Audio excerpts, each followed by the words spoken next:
Welcome to KR5 news. ముందుగా headlines.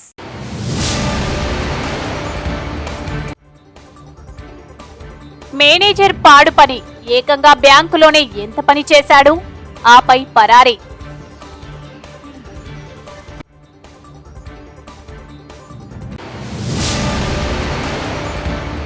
Hyderabad జలమండలి కీలక నిర్ణయం. ఇక ఔటర్ లోపల పక్కాగా 4600 కిలోమీటర్ల మేర మూసీలో మురుగునీరు పారకుండా అందంగా తీర్చిదిద్దేందుకు ప్లాన్ చేస్తుంది. కర్నూలు వ్యక్తికి సారీ చెప్పిన లోకేష్, అసలేమైందంటే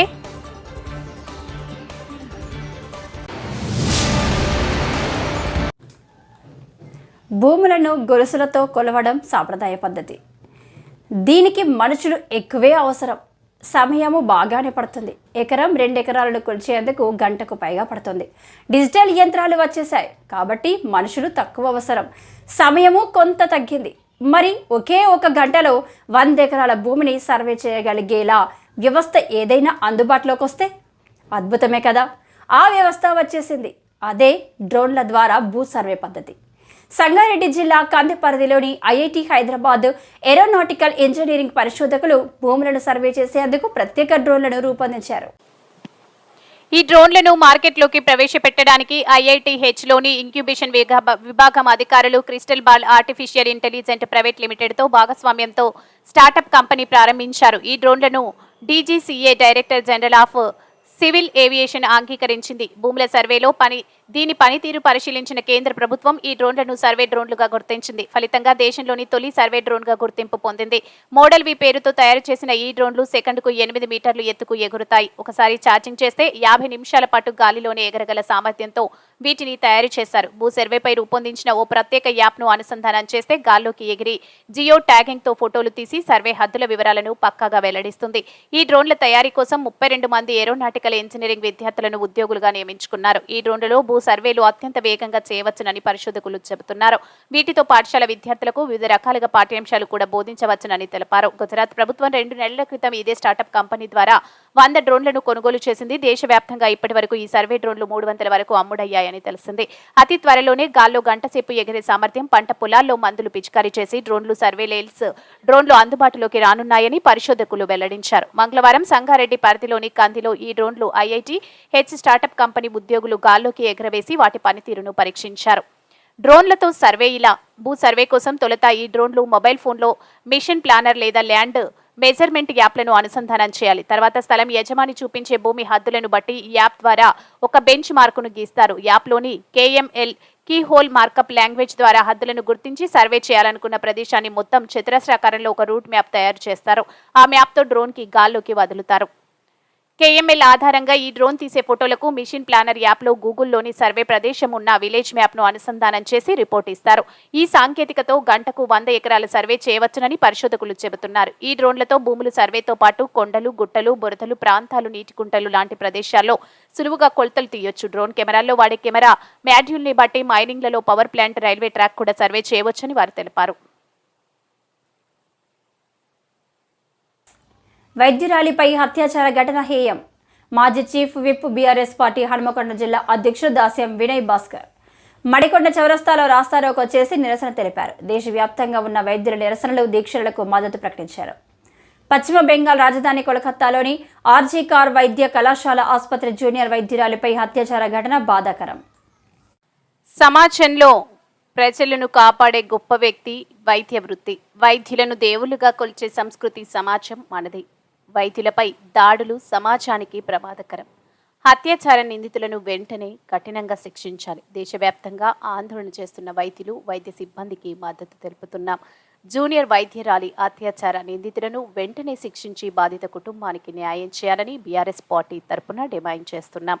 ప్రజల ప్రాణాలను కాపాడే వైద్యులకు అండగా ఉంటామని హామీ ఇస్తున్నాం. ఈ కార్యక్రమంలో కార్పొరేటర్లు రాధికారెడ్డి, బొంగు అశోక్ యాదవ్, చెన్నం మధు, సంగు నరసింగ్, సోదా కిరణ్, రాజు నాయక్, మాజీ కార్పొరేటర్లు నార్లగిరి రమేష్, జోడిక రమేష్, నాయకులు పులి రజనీకాంత్, నరెడ్ల శ్రీధర్, రఘు, గబ్బెట శ్రీనివాస్, బుద్దె వెంకన్న, రమేష్, రామ్మూర్తి, గండు అశోక్ యాదవ్, విద్యార్థి నాయకులు వీరస్వామి, రాకేష్ యాదవ్ తదితరులు పాల్గొన్నారు.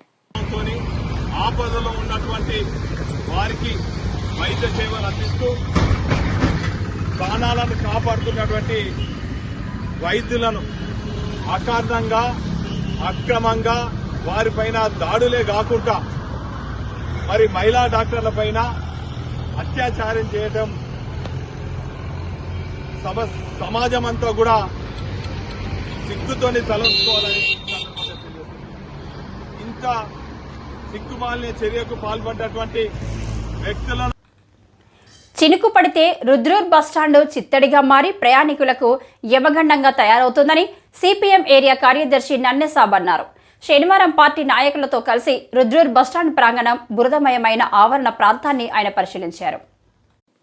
ఈ సందర్భంగా నన్నెసాబ్ మాట్లాడుతూ మండలం మారిన రుద్రూరు బస్టాండ్ గతి మారలేదన్నారు. బాన్సువాడ నియోజకవర్గం అభివృద్ధి గురించి పదే పదే మాట్లాడే మాజీ స్పీకర్ ఎమ్మెల్యే పోచారం శ్రీనివాసరెడ్డి ఒకసారి రుద్రూరు బస్టాండ్ను చూసి మాట్లాడాలన్నారు. టాయిలెట్స్ మరుగుదొడ్లు సరిగా లేవని పేర్కొన్నారు. ప్రయాణికులకు మంచినీళ్ల సౌకర్యం కల్పించాలని డిమాండ్ చేశారు. ఎమ్మెల్యే శ్రీనివాసరెడ్డి ఆర్ఎండ్బి మరియు ఆర్టీసీ అధికారులు స్పందించకపోతే ప్రజలతో కలిసి ఆందోళనలు తీవ్రతరం చేస్తామని హెచ్చరించారు. ఈ కార్యక్రమంలో పార్టీ నాయకులు సాయిబాబా, రాజాం ప్రయాణికులు ఉన్నారు. గత 10-15 ఏళ్లుగా అనేక సందర్భాల్లో ప్రభుత్వానికి విన్నవించుకోవడం జరిగింది. కానీ ఈ బస్టాండ్ బతుకులు మారలే. రుద్రూరు మండలంగా ఏర్పడిన తర్వాత మండలం మారింది తప్ప ఈ బస్టాండ్ పరిస్థితి, ఈ రుద్రూరు మండల ప్రజల బతుకు మారలేదనేది ఈ సందర్భంగా మనం చూడొచ్చు.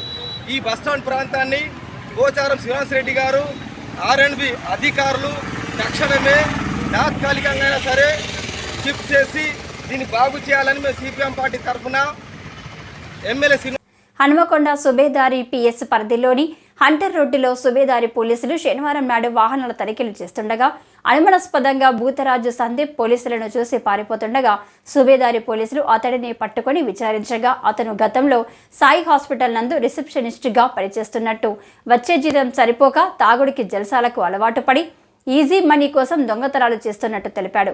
నగరంలో రాత్రి వేళ తాళం వేసిన షాపులు పగలగొట్టి 5 దొంగతనాలు చేసినట్లు చెప్పాడు. నగరంలో రాత్రివేళ తాళం వేసిన షాపులు పగలగొట్టి 5 దొంగతనాలు చేసినట్లు చెప్పాడు.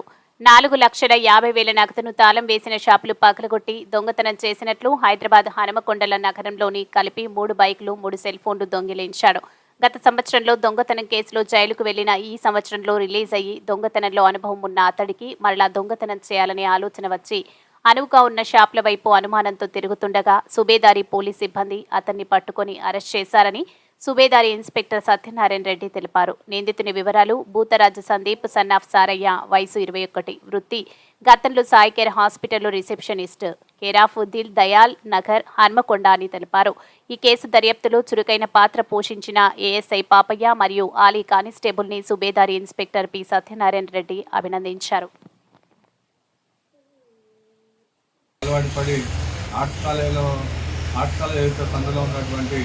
మెకానిక్ షాపులు మరియు అదేవిధంగా తర్వాత మన మిల్స్ కాలనీ మరియు కేయూసి అదేవిధంగా లాస్ట్ రాజపేటలో కూడా చేయడం జరిగింది. ఈ అన్ని అఫెన్సులను 5 అఫెన్సులు కూడా చేయడం జరిగింది. ఆ 5 అఫెన్సులు కూడా లాస్ట్ ఈరోజు కస్టడీకి పంపడం జరిగింది. చినుకు పడితే రుద్రూర్ బస్టాండ్ చిత్తడిగా మారి ప్రయాణికులకు యమగండంగా తయారవుతుందని సిపిఎం ఏరియా కార్యదర్శి నన్నెసాబ్ అన్నారు. శనివారం పార్టీ నాయకులతో కలిసి రుద్రూర్ బస్టాండ్ ప్రాంగణం బురదమయమైన ఆవరణ ప్రాంతాన్ని ఆయన పరిశీలించారు. ఈ సందర్భంగా నన్నెసాబ్ మాట్లాడుతూ మండలం మారిన రుద్రూరు బస్టాండ్ గతి మారలేదన్నారు. బాన్సువాడ నియోజకవర్గం అభివృద్ధి గురించి పదే పదే మాట్లాడే మాజీ స్పీకర్ ఎమ్మెల్యే పోచారం శ్రీనివాసరెడ్డి ఒకసారి రుద్రూరు బస్టాండ్ను చూసి మాట్లాడాలన్నారు. టాయిలెట్స్ మరుగుదొడ్లు సరిగా లేవని పేర్కొన్నారు. ప్రయాణికులకు మంచినీళ్ల సౌకర్యం కల్పించాలని డిమాండ్ చేశారు. ఎమ్మెల్యే శ్రీనివాసరెడ్డి ఆర్ఎండ్బి మరియు ఆర్టీసీ అధికారులు స్పందించకపోతే ప్రజలతో కలిసి ఆందోళనలు తీవ్రతరం చేస్తామని హెచ్చరించారు. ఈ కార్యక్రమంలో పార్టీ నాయకులు సాయిబాబా, రాజాం ప్రయాణికులు ఉన్నారు. గత 10-15 ఏళ్లుగా అనేక సందర్భాల్లో ప్రభుత్వానికి విన్నవించుకోవడం జరిగింది. కానీ ఈ బస్టాండ్ బతుకులు మారలే. రుద్రూరు మండలంగా ఏర్పడిన తర్వాత మండలం మారింది తప్ప ఈ బస్టాండ్ పరిస్థితి, ఈ రుద్రూరు మండల ప్రజల బతుకు మారలేదనేది ఈ సందర్భంగా మనం చూడొచ్చు. ఈ బస్టాండ్ ప్రాంతాన్ని పోచారం శ్రీనివాసరెడ్డి గారు, ఆర్ఎండ్బి అధికారులు తక్షణమే తాత్కాలికంగా సరే షిఫ్ట్ చేసి దీన్ని బాగు చేయాలని మేము సిపిఎం పార్టీ తరఫున ఎమ్మెల్యే శ్రీనివాసరెడ్డి గారికి R&B అధికారులు విజ్ఞప్తి చేస్తూ ఉన్నాం.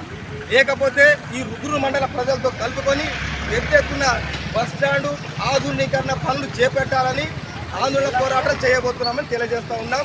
గోచారం శ్రీనివాసరెడ్డి గారు వెంటనే ఈ రుద్రూరు బస్టాండ్కి సంబంధించిన సమస్య మీద స్పందించాలని వారికి ప్రత్యేకంగా విజ్ఞప్తి చేస్తూ ఉన్నాం. కొన్ని రోజుల క్రితం కలకత్తాలో వైద్యురాలిపై జరిగిన హత్యకు నిరసనగా రాష్ట్ర కమిటీ జిల్లా కమిటీల పిలుపు మేరకు Telangana private medical practitioners association of Telangana ఆధ్వర్యంలో శనివారం రోజున నిజామాబాద్ జిల్లా బోధన్ కామారెడ్డి జిల్లా బాన్స్వాడ పట్టణంలోని ఫస్ట్ ఎయిడ్ క్లినిక్లు మూసివేసి ర్యాలీ నిర్వహించి నిరసన తెలిపారు. బాన్స్వాడలో అంబేద్కర్ చౌరస్తా నుండి ఏరియా ఆసుపత్రి వరకు ర్యాలీ తీశారు. మృతి చెందిన వైద్యురాలికి సంతాపం వ్యక్తం చేస్తూ ఘనంగా నివాళులు అర్పించారు. ఈ కార్యక్రమంలో బోధన్ టీపీఎంపీ అసోసియేషన్ ఆఫ్ తెలంగాణ బోధన్ అధ్యక్ష కార్యదర్శులు కె యాదాచారి, కారం స్వామి, సభ్యులు హనుమాన్లు, రియాజ్, శ్రీనివాస్, బాలరాజ్, శివనారాయణ, అనిల్, నగేష్, రఘు పాల్గొనగా బాన్స్వాడ యూరియా ఆసుపత్రిలో డాక్టర్ అనిల్ కుమార్, శ్రీనివాస్ ప్రసాద్, కిరణ్ కుమార్, రతన్ సింగ్, సౌజన్య, జీవన్, సాయిలు తదితరులు పాల్గొన్నారు. సుప్రీంకోర్టు కానీ దేశ ప్రభుత్వం నుంచి కానీ కేంద్ర ప్రభుత్వం నుంచి కానీ రాష్ట్ర ప్రభుత్వం నుంచి కానీ దీని యొక్క ఒక చట్టం సెంట్రల్ ప్రొటెక్షన్ యాక్ట్ అనేది అగెన్స్ట్ డాక్టర్స్ కానీ మహిళలకు కానీ వైద్య సిబ్బందికి కానీ తక్షణమే కల్పించాలని ఈరోజు దేశవ్యాప్తంగా నిరసన తెలుపుతున్న డాక్టర్లందరూ ముందుకు రావడము, ప్రొటెస్ట్ చేయడము, నిరసన తెలియజేస్తున్నారు. దీనికి వెంటనే ప్రభుత్వం కానీ వైద్య అధికారులు కానీ పైన అధికారులు కానీ భద్రత కల్పించాలి. ముఖ్యంగా ప్రభుత్వ ఆసుపత్రుల్లో సెక్యూరిటీ అవుట్పోస్ట్ పోలీస్ కానిస్టేబుల్స్ కానీ డ్యూటీ చేస్తున్న 24 గంటల వైద్యులకి భద్రత కల్పించాలని, దీనిపై చర్య తీసుకోవాలని, దేశవ్యాప్తంగా ఈరోజు ఇలాంటి సంఘటనలు మళ్ళీ పునరావృతం కాకూడదని అందరూ సురక్షితంగా పనిలోకి రావాలి, ఆడబిడ్డలు బయటకు రావాలి, ధైర్యంగా పనిచేయాలి అంటే ప్రభుత్వం నుంచి తక్షణమైన చట్టపరమైన కఠినమైన శిక్ష, మహిళలపై దాడులు కానీ ప్రభుత్వ వైద్యుల మహిళలపై దాడులు కానీ ఇలాంటి యొక్క పునరావృతం కాకూడదని ప్రభుత్వం నుంచి మేము కోరుకునేది ఒకటే ఒక demand. We all are doctors for protection against society and we are also suffering with many problems in our duties. Kindly do favorable to the doctors. ధన్యవాదాలు.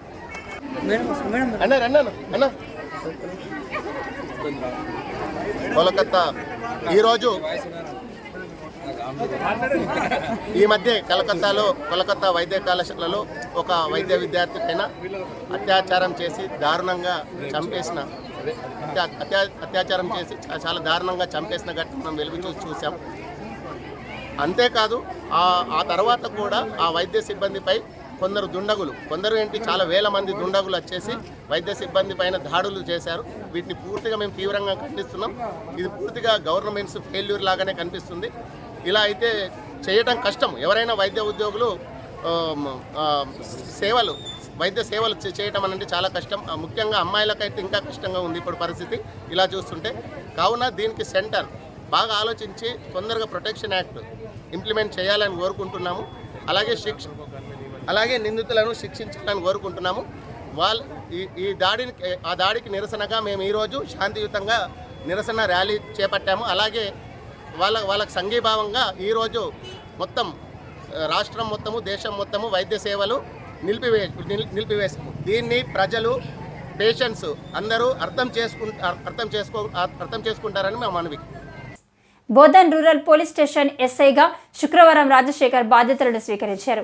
ఎస్ఐ రాజశేఖర్ కమ్మర్పల్లి పోలీస్ స్టేషన్లో విధులు నిర్వహించి బదిలీపై బోధన్ రూరల్ పోలీస్ స్టేషన్కు వచ్చారు. బోధన్ రూరల్ ఠాణాలో ఎస్ఐగా విధులు నిర్వహించిన నాగనాథ్ బదిలీపై వేల్పూరు మండల police స్టేషన్కు వెళ్లారు. ఫిర్యాదుదారులు నిర్భయంగా తన సమస్యల పరిష్కారం కొరకు నేరుగా తనను సంప్రదించవచ్చని ఎస్ఐ తెలిపారు. ఈ సందర్భంగా బోధన్ రూరల్ గ్రామాల ప్రజలకు మా యొక్క సూచన ఏమనగా, ప్రజలకు ఏ ఇబ్బంది ఉన్నా నేరుగా పిఎస్కు వచ్చి ఫిర్యాదు చేయవలసిందిగా కోరుతున్నాము. ఏ సమస్య వచ్చినా కూడా తక్షణమే మేము పరిష్కారం చేయడానికి ప్రయత్నిస్తాము. అదేవిధంగా గ్రామాల్లో ఎవరైనా చట్టవిరుద్ధ కార్యక్రమాలకు పాల్పడినా శాంతి భద్రతలకు విఘాతం కలిగించిన వారిపై కఠిన చర్యలు తీసుకోబడను. మాకు అన్ని గ్రామాల ప్రజలు సహకరించవలసిందిగా కోరుతున్నాం. మరొక ముఖ్య విషయం, హెల్మెట్ ప్రతి ఒక్కరు కూడా 2 వీలర్ నడిపే వాళ్ళు హెల్మెట్ ధరించవలసిందిగా కోరుతున్నాము. హెల్మెట్ లేనిచో అట్టి వాహనాలను సీజ్ చేయబడను, తగిన చర్య తీసుకోబడను. తప్పకుండా ప్రతి ఒక్కరు కూడా హెల్మెట్ ధరించాలి. అదేవిధంగా ద్విచక్ర వాహనాలకు నెంబర్ ప్లేట్ లేకుండా బయటకు తీసుకురావద్దు, నడపకూడదు. వెహికల్ మద్యం సేవించి కానీ ట్రిపుల్ రైడింగ్ ఎట్టి పరిస్థితుల్లో చేయకూడదు. ఇటువంటి వారిపై కఠిన చర్యలు తీసుకుంటాం.